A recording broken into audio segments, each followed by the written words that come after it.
গজবের কারণ কি কি? এই কারণগুলোর ব্যাখ্যা যদি দেওয়া হয়, প্রত্যেকটা কারণের সাথে বিগত 16 বছর মিল আছে না নাই?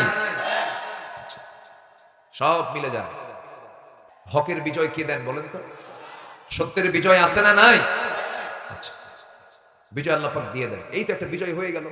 ওরা মাহফিল বন্ধ রেখেছিল, কিন্তু সে মাহফিল চালু হয়ে গেল। পাবনার সবচেয়ে বড় প্রোগ্রাম যেটা দারুল আমান ট্রাস্ট, পাবনা, নাম শুনেছেন তো? দারুল আমান ট্রাস্টের মাহফিল আমি 10 বছর আসতে পারি না। 10 বছর,